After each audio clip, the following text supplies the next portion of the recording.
প্রিয় বন্ধুগণ, খুবই মনোযোগ দেন। তিন বন্ধু সফরের উদ্দেশ্যে বের হয়ে গেছে। সহিহ বুখারীর কিতাবুল আম্বিয়ার হাদিস। তিন বন্ধু পাহাড়ের গুহার ভিতরে কান্না শুরু করল। একজন খুবই বিচক্ষণ, এই জন্য সফরে কোনোদিন একা যাবেন না। বিসমিল্লাহির রহমানির রহিম। প্রিয় বন্ধুগণ, খুবই মনোযোগ দেন।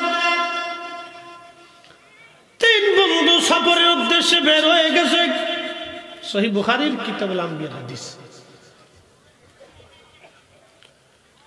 যেতে যেতে পাহাড়ি রাস্তা, আপনাদের এই কমলগঞ্জ শ্রীমঙ্গলের পাহাড় না, আরবের পাহাড় তো অনেক মস্ত বড় বড় পাহাড় হয় এবং পাহাড়গুলি পাথর দিয়ে বানানো হয়। আমার মালিক আরবের পাহাড়গুলি পাথর দিয়ে বানিয়ে রেখেছেন, আর আপনাদের অঞ্চলের পাহাড়গুলি মাটি দিয়ে বানানো। খুবই মনোযোগ দিয়ে মস্ত বড় পাহাড়ি সুড়ঙ্গ দিয়ে বেয়ে বেয়ে হেঁটে হেঁটে যায়। হঠাৎ আকাশে মেঘ জমে গেল। তিনজন চিন্তা করল, হা, প্রচন্ড মেঘ যদি হয়, বৃষ্টি যদি নামে, তাহলে আমরা তিনজনে বিপদগ্রস্ত হয়ে যাব। প্রচন্ড পাহাড়ি ঢলের স্রোতের মধ্যে পড়ে আমরা হারিয়ে যাব। তিনজন বন্ধু বলল, চল আমরা গুহার মধ্যে যে আগে আত্মগোপন করি, প্রাণ বাঁচাই। পাহাড়ের গুহার মধ্যে যে তিনজন বসে গেল। আল্লাহর কুদরত, আল্লাহর হিকমত। পার্শ্ববর্তী পাহাড় থেকে একটা পাথর গড়াইয়া গড়াইয়া গড়াইয়া গড়াইয়া তারা যে পাহাড়ের গুহার মধ্যে লুকানো ছিল, গুহার সামনে এসে একেবারে মস্ত বড় জোরে আঘাত দিয়ে গুহার মুখটা আটকায় দিল। গুহার বুকের উপরে তিন বন্ধু প্রচন্ড সমস্ত শরীরের শক্তি দিয়ে পাথর সরানোর জন্য চেষ্টা করলো, কিন্তু পাথরটা এমন ভাবে ফিট লেগে গেছে, এই পাথর আর সরে না। অনেক চেষ্টা করলো, কিন্তু পাথর সরে না। তিনজনে কান্না শুরু করে দিল, হা, জীবন বুঝি শেষ। কোরআন বলতেছে, ওয়ামা তাদরি নাফসুম মাযা তাকসিবু গাদা। আগামী সময় মানুষ জানে না, মানুষের তকদিরে বরাতে কি আসতেছে সে জানে না। আগামী মুহূর্তটা, আগামী সময়টা তার জন্য কি আসে সে জানে না। ওয়ামা তাদরি নাফসুম বিআইয়ি আরদিন তামুত।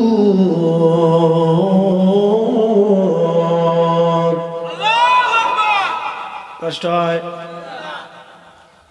আপনাদের এলাকার একটা দিক বালা, মুসল্লির সাইজ খুব ভালো। বুড়া যারা আছে তারা এক কোন কাছে যদি চুপচাপ বসে থাকে, আর সব যুবকরা মাঝখানে বসে থাকে। আর আমরা দক্ষিণ অঞ্চলে পোলাপান খালি বিড়িটে নিবে, হ্যাঁ, আর খালি ফেসবুক টিভি বেড়া ও মাহফিলে বসে না। সিন্নি যখন দিবে সব গুড় করে চলে আসে। আপনাদের সিলেটের একটা দিক খুব ভালো, বাচ্চারা থেকে শুরু করে সবাই সালাম দেয়। এটা কি জন্য হয়েছে আমি জানি না, তবে আমি যেটা বুঝি এটা হযরত শাহজালাল ইয়ামানি মুজাররিদি সহ অসংখ্য অলিরা এই জমিনে ঘুমানোর কারণে তাদের বরকতের বাতাস সবসময় আপনাদের শরীরে লাগে। এটা কিন্তু আপনি অস্বীকার করতে পারবেন না, অস্বীকার করার কোনো রাস্তা। তাদের বরকতের বাতাস আপনাদের শরীরে লাগে, তবে একটু ফান্ডা কমায় খায় না আর কি।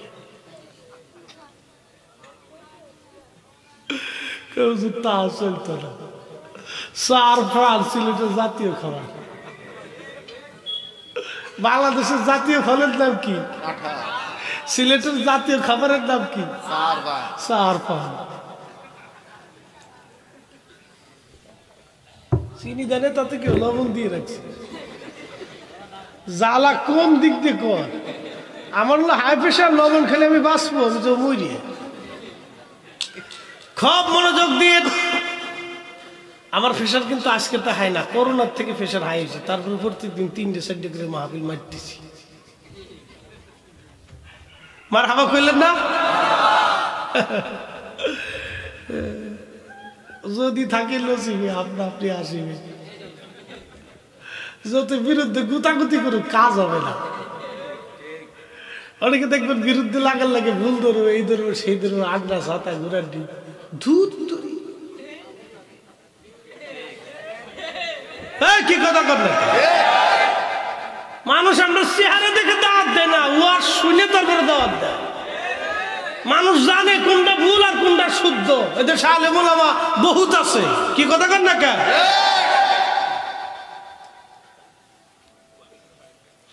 হক কথা বলি দেখে মানুষ আমরা মহব্বত করে। 3 বন্ধু পাহাড়ের গুহার ভিতরে কান্না শুরু করল। একজন খুবই বিচক্ষণ, এই জন্য সফরে কোনোদিন একা যাবেন না। সফরকালীন সময় একা আর বোকা সমান কথা। সফরে কয়েকজন একসঙ্গে থাকতে হয়, কারণ সফরে বিপদ হতে পারে, মুসিবত আসতে পারে। এই যে আপনারা আমার হাতে আংটি দেখেন, রূপা দিয়ে এটা বানানো। এই আংটিটা রূপা দিয়ে বানানো, এই নিচের অংশ রূপা। বলে হুজুর কেন রূপা ব্যবহার করেন? শরীয়তে এটা আল্লাহ হালাল করেছেন। সফরকালীন সময় রূপাটা যদি আমি কখনো মুসিবতের মধ্যে পড়ে যাই, আমার কিচ্ছু নাই, ব্যাগ নাই, টাকা নাই, অর্থ নাই, করি নাই, এই রূপার অংশটুকু বিক্রি করে হলেও আমি আমার বাড়িতে যেতে পারবো। বন্ধু আমার সময় কম। 3 বন্ধু পাহাড়ের গুহায় পড়ে কাঁদে, ডেকে বলে বন্ধু খুদার দরবারে কে করনে কামল করছ? ওই নে কামল দিয়ে আল্লাহর দরবারে দোয়া করো। আমার রব, আমার মালিক, আমার মাওলা, ওই দোয়ার কারণে তোমার পাথর মালিক আল্লাহ ছাড়া সরানোর কেউ নাই। একজনে হাত বাড়ায় বলে মালিক রব্বুল আলামিন, জীবনে কোনো নেক আমল করি নাই আল্লাহ।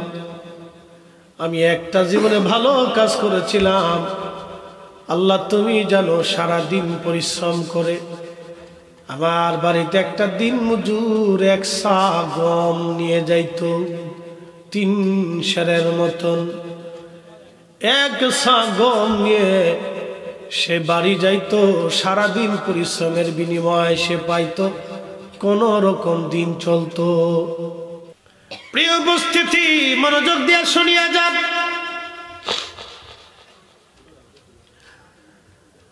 ওই 3 বন্ধুর এক বন্ধু হাত বাড়ায় বলে মালিক, আমার দিন মজুর সারাদিন পরিশ্রম করিয়া 1 সা গম নিয়ে বাড়ি চলে যাইতো মালিক। একটা দিন সে কাজ করলো, বিকেল বেলা পরিশ্রমের বিনিময়ে না নিয়ে চলে গেল। বহুদিন সে আমার মাঝে আর ফিরে আসে নাই গো আল্লাহ। বহুদিন পরে সে আমার বাড়ি ফিরে আসলো। এসে আমাকে বলল, মালিক রে, আমি গরিব মানুষ, 1 সা গম আপনার কাছে পাইতাম, জব দিয়ে দেন মেহেরবানি করে, আমার বাচ্চারা ক্ষুধার্ত। রব্বুল আলামিন, তুমি জানো আমি আমার দিন মজুরে বললাম, দিন মজুরে গোয়াল ঘরের মধ্যে গরু যা আছে সব নিয়ে চলে যা। দিন মজুর আমাকে ডাক দে, বলল মালিক রে, গরুর ঘরের গরু তো আমার না, আমি গমের মালিক, 1 সা গম পাইতাম, দয়া করে দিয়ে দেন, ঠাট্টা করবেন না, আমি গরিব মানুষ। আল্লাহ তুমি জানো গো, সেই দিন আমি আমার ওই দিন মজুর রে ডাক দে, বললাম দিন মজুর রে, তোরে 1 সা গম আমি জমিনের মধ্যে বপন করেছিলাম, গম থেকে আরো গম হলো, মারাই করিয়া বাজারে বিক্রি করে একটা গাভী কিনেছিলাম রে, ওই গাভী থেকে বাচ্চা যা হইছে, ওই গরুর মালিক আমি না রে দিন মজুর, গরুর মালিক তুমি। তোমার গরুগুলি তুমি নিয়ে চলে যাইয়া আমার দিনা থেকে আমারে মুক্তি করে দাও। আল্লাহ, এরকম মানুষ খুব অভাব। এখন পাওনা টাকা উঠে গেলে জুতা শেষ হয়ে যায়, দোকানে বাকি খাইলে আরো দোকানের সামনে দিয়ে যায় না, মনে শত্রুতা হয়ে গেছে। উপকার করলে পরে খুঁটা দেয়, বিপদে ফেলাই দেয়। বড় কঠিন জমানাত পড়ছি ভাই, দুঃখের কথা বলে কার কাছে কবুলে মুসিবত, অনেক মুসিবতের জমানার ভিতরে আছি। এই সময় সুন্নতের উপরে অটল থাকাটা অনেক কঠিন। এই জন্য আল্লাহ রাসূল বলেছেন, আমার উম্মত শেষ জামানাতে একটু কঠিন পরিস্থিতি হবে, তুমি যদি একটা সুন্নতের উপরে যদি আমার উম্মত দায়েম থাকে, আল্লাহ রাব্বুল আলামিন তাকে 100 শহীদের নেকি আমলনামায় লিখে দিবে। ওই দিন মজুর ডাক দে বলে, ওই বান্দা ডাক দে বলে, রব্বুল আলামিন আমার দিন মজুরকে গরুর ঘাড়ের গরু যা আছে সব দিয়ে দিলাম। গরুগুলি নিয়ে খুশি চিত্তে হাসতে হাসতে আনন্দিত হই আমার দিল মজুর চলে গেল। আমার কাছে খুব ভালো লাগলো দেখে, মালিক গুহার সামনে আজকে মস্ত বড় পাথর, সরানোর সক্ষমতা নাই। এই আমলটা যদি ভালো লাগে তোমার কাছে, আল্লাহ এই একটা ভালো কাজ আমি জীবনে করছি, আল্লাহ গো আমলটা যদি তোমার পছন্দ হয়, যদি তোমার কাছে ভালো লাগে, তুমি পাথর আমার গুহার সামনে থেকে সরায় দাও। নবীজি বলে, সাহাবীরারে টাস করে পাথরের 3 ভাগের 1 ভাগ গুহার সামনে থেকে সরে যাইয়া, গুহার সামনে থেকে পাথর পরিষ্কার হইয়া 3 ভাগের 1 ভাগ টাস করে সরে গেল। একবার জোরে বলা যাবে কি আল্লাহু আকবার।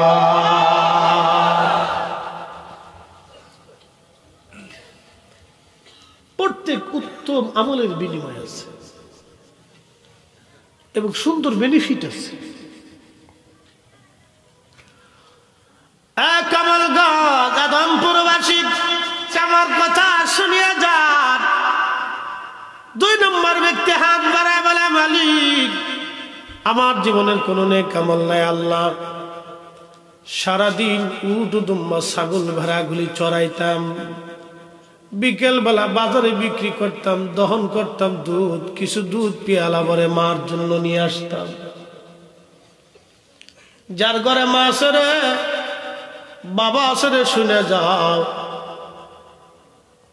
কিছু দুধ মার জন্য বাবার জন্য নিয়ে আসতাম পেয়ালা ভরে। মা বাবারে না খাওয়াইয়া সন্তানরে খাওয়াইতাম না। আল্লাহু আকবার।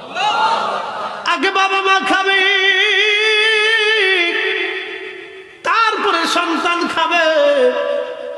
এর আগে আমি খাইতাম না মা, আমি আমার সন্তানদেরকে খাওয়াইতাম না, আগে মা বাবারে দিতাম। একদিন ফিরে আসতে সময় লেগে গেল। এসে রাত্রিবেলা দেখি, গভীর রাত্রিবেলা মা ঘুমাই রইছে। ঘুম থেকে জাগাইলে মার কষ্ট হবে গো, সেই জন্য মার বিছানার পাশে সারা রাত্র দুধের পেয়ালা হাতে করে আমি বসে রইলাম। সারা রাত্র পার হলো, গভীর রাত পর্যন্ত মার বিছানার পাশে বসে রইলাম মায়েরে দুধ পান করানোর জন্য, যে মা ঘুম থেকে না জাগলে আমি দুধ পান করাবো না।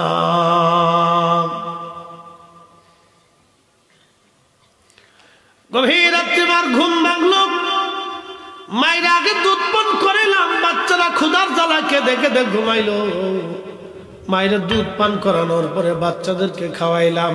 মালিক আমলটা যদি পছন্দ হয়, আল্লাহ জীবনে কোনো ভালো কাজ আমার নাই, একটা ভালো কাজ আমার মনে পড়ছে, যদি আমলটা তোমার পছন্দ হয় আল্লাহ পাথর তুমি সরায় দাও।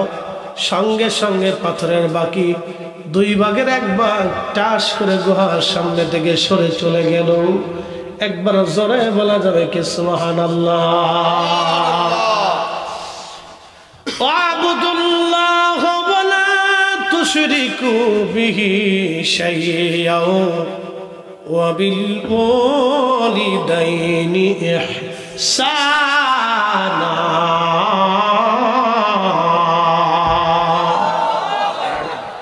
কোরআন বলতেছে আবুদুল্লাহ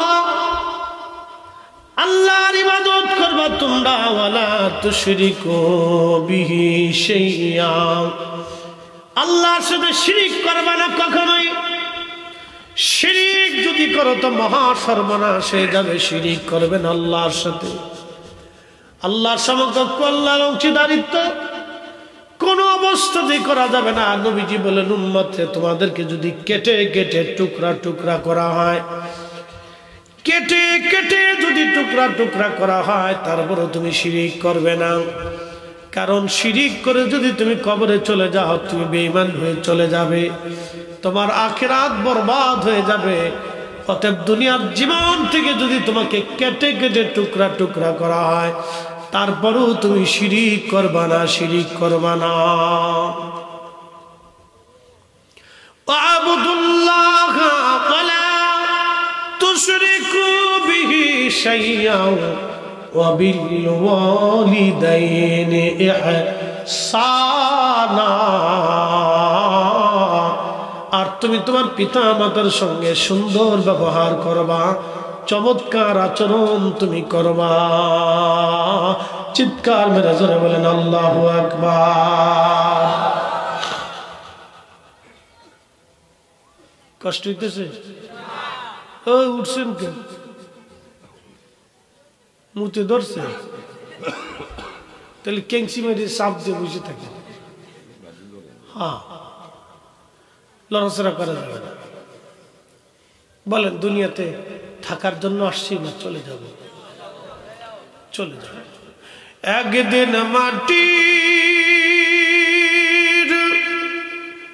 ভিতরে হবে ঘরে মন আমার কেন বান্ধ দালান ঘর আরে এখানে গোরস্থান আছে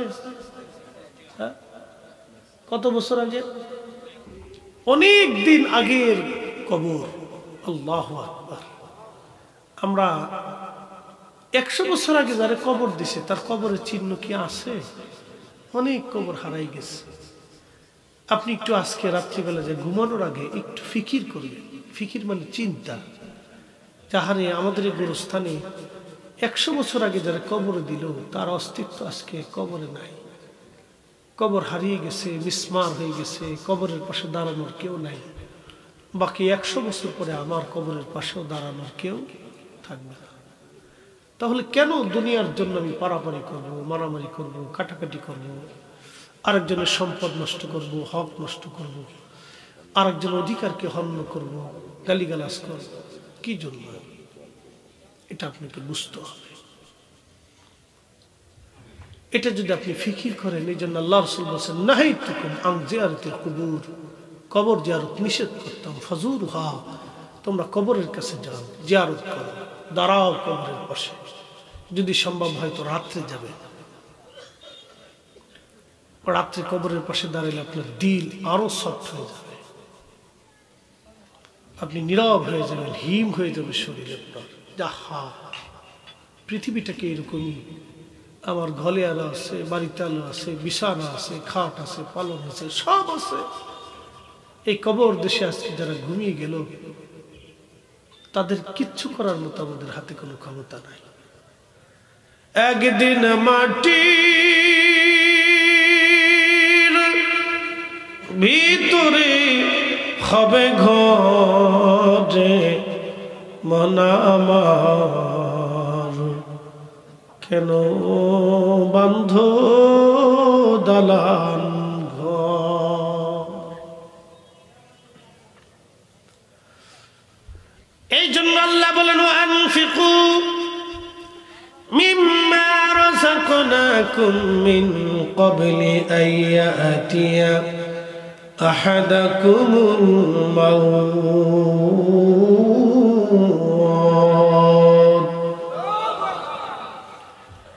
এ বান্দা মরণ আসার আগে আল্লাহর পথে খরচা করো, মরণ আসার আগে দাও, মরণ আসার আগে দাও। মরণ আসার আগে আল্লাহর পথে দান করো তুমি, মরণ আসার আগে তুমি দাও, মরণ আসার আগে তুমি দাও, মৃত্যু আসার আগে তুমি দাও মরণ। মরণ সম্পদ নিয়ে কবরে যাওয়ার কোনো সুযোগ আমাদের নাই, আমরা কেউ যাব না। একটা কথা বিশ্বাস রাখবেন, মৃত্যু যেমন সত্য, আল্লাহর পথে যারা খরচা করে আল্লাহ তাদেরকে বিপদ থেকে বাঁচান, কঠিন রোগ থেকে আল্লাহ তারে হেফাজত করেন, কঠিন অপমৃত্যু থেকে আল্লাহ তারে বাঁচায় দেন, তার রুটি রুজি আল্লাহ বহু গুণে বাড়ায় দেন।